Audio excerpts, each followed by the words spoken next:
15 things to know before moving to Canada. 15 things I wish I'd known before moving to Canada. Last year, I moved to Canada as a permanent resident. Having previously lived in both England and the United States, I figured life in Canada would instantly feel cozy and familiar. Moving to Canada and acclimatizing to life in this land of genuinely polite and progressive people involves so much more than getting a PR card. Here's what I wish I'd known about living in Canada before I boarded the flight to Toronto. Canada truly has 4 seasons. However short-lived some of them may seem, stand-up, summer, most of the inhabited regions of Canada have 4 distinct seasons. As opposed to many other places in the world, the temperatures here vary wildly, anywhere from -40 degrees Celsius in the winter to +40 degrees Celsius in the summer, and it's a surprisingly expensive endeavor to ensure you're properly outfitted for each season. That winter coat you purchased before moving to Canada, it'll be useless here. In December 2017, daytime temperatures in Toronto were colder than the surface of Mars. Mars, the only guarantee you'll be able to withstand your first Canadian winter is to buy your outerwear after you've landed. Summer is everything. With one Canadian winter under my belt, I now fully understand why everyone here flocks to patios and strips down to the bare essentials at the first sign of summer. For those of us more used to a subtropical climate, it may not seem warm enough to warrant shorts and sandals on the May-long weekend, but trust me, Canadians have earned that right, simply for having survived another winter. The sticker price is just the starting point. Moving to Canada is costly. Granted, I moved to Toronto, which recently ousted Vancouver as the #1 most expensive place to live in Canada. From housing to shopping to eating out, everything costs more than its equivalent elsewhere. And the amounts stated on the price tags are just the starting point. Native-born Canadians are adept at the mental calculations involved in working sales tax into the stated prices of everything they purchase. For newcomers, however, the added costs can be a shock to the system and a strain on the purse strings. If you don't say sorry, you'll be sorry. The stereotype of Canadian politeness is as real as maple syrup is sweet. Like most things in life, however, that politeness isn't unconditional. Learn to be liberal in your use of sorry, thank you, may I, excuse me, and please, and you'll receive these courtesies in return. Unlike in many other parts of the world, these niceties don't necessarily signal a desire to be friendly. They're simply a social standard, indicating you see the other person as your equal. What could be more Canadian than that? Healthcare is publicly funded, but not everything is free.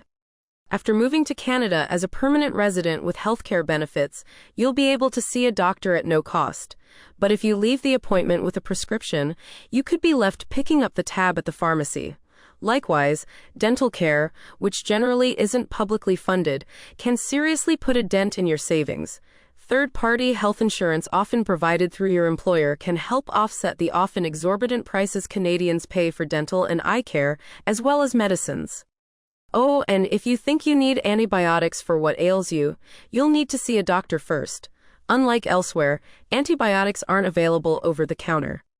Tip: even if you're moving to Canada as a permanent resident, it could take several months for your healthcare benefits to kick in. It's a good idea to arrive with at least 6 months of international health insurance as a buffer. Canada really is a cultural mosaic. Take the subway in Montreal and Toronto, or the SkyTrain in Vancouver, and you'll find yourself surrounded by people from all over the world. Multiculturalism is fundamental to the Canadian identity and plays an important part in the country's politics. What this means to someone moving to Canada is that you likely won't feel the need to fit into any particular cultural mold, as you might in elsewhere. More than 40 of the MPs currently sitting in Canadian Parliament weren't born in the country. Provincial governments and municipal councils make room, both logistically and financially, for the celebration of their people's spectacularly diverse cultural heritages. It's a country built on mutual respect, one of the many reasons it ranks year after year as one of the best places in the world in which to live. Get in the habit of tipping.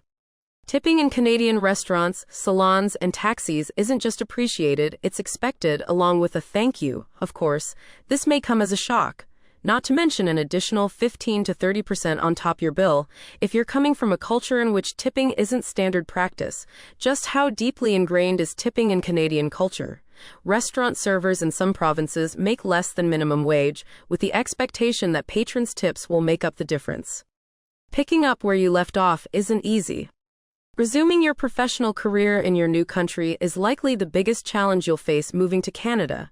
No matter how extensive your qualifications and professional experience, having your credentials recognized in the Canadian marketplace is going to be difficult.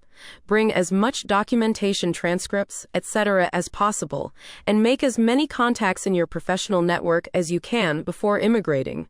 If you work in a highly specialized field, it could literally take years to become fully accredited to practice in Canada, a fact that sadly many urban cab drivers will share with you. Be prepared to put in time in a service position before you actually resume your skilled occupation and bring more cash savings than Canada's immigration authorities recommend. You'll be grateful for the safety net. You might have to prove you're roadworthy again. The process for applying for a provincial driver's license varies depending on where you're moving from.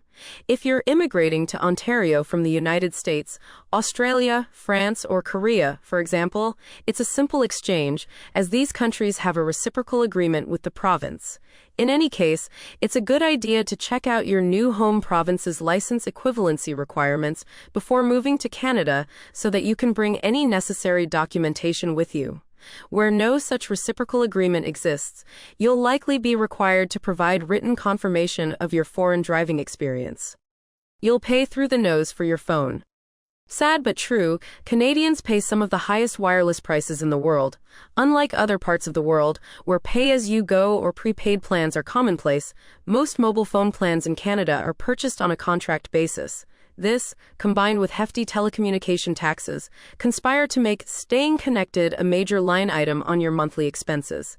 To avoid using more data than your plan allows, make it a habit to connect to public Wi-Fi as often as possible. You're welcome. Leave your prejudices behind. Canada is the antithesis of a class-based society. Whether you work as a street meat vendor, a teacher, or the CEO of a company, you're entitled to the same rights and freedoms. It's part of a larger, blanket expectation of mutual respect, regardless of race, sexual orientation, or faith, that Canadians enjoy. A freedom to be that's incredibly liberating to anyone who's ever found themselves persecuted or threatened in their home country. Canadian banking is bonkers. One of the things I had the hardest time wrapping my head around upon moving to Canada was the notion of paying a bank to keep my money. Negative interest is something that's unheard of elsewhere and seems just as bizarre to a new immigrant as the requirement to possess a credit card. Nevertheless, it's the only way to establish a credit history in Canada, and it will be essential if you ever plan to buy a house or a car. Tip: Canadian banks often add service charges to debit transactions as a further incentive to use credit cards. This, combined with high introductory credit card limits, make it easy for newcomers to spend beyond their means and fall into debt right after moving to Canada. Consider yourself warned. Repairs are rare. If you wear a hole in the sole or your shoe or your toaster stops working, your first instinct may be to seek a repair. In Canada, however, you'll be hard-pressed to find a corner shop cobbler, let alone a handy person to breathe new life into a glitchy home appliance.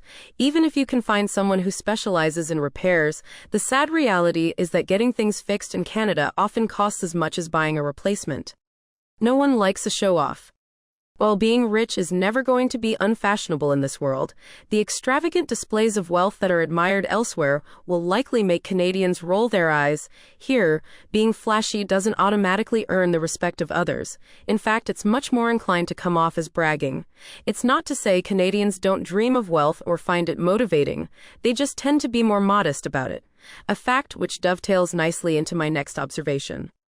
Canadians might be more private than you're used to. While Canadians have a well-earned reputation for being friendly and polite, immigrants from elsewhere often find them to be very private, almost withdrawn. In comparison, even amongst friends, there's a level of formality between Canadians that takes some getting used to. The social conventions others may take for granted, showing up at a friend's house to hang at a moment's notice, insisting guests eat your home-cooked food, and being incredibly open about personal details, may be considered rude and overbearing here. Be patient and remember that the hallmarks of a good friendship are relative. Just as the weather and geography in Canada is different, the emotional landscape is different as well. These are just a few things to know before moving to Canada. Do you have any tips that you would like to share? Comment below and be sure to like our video and subscribe.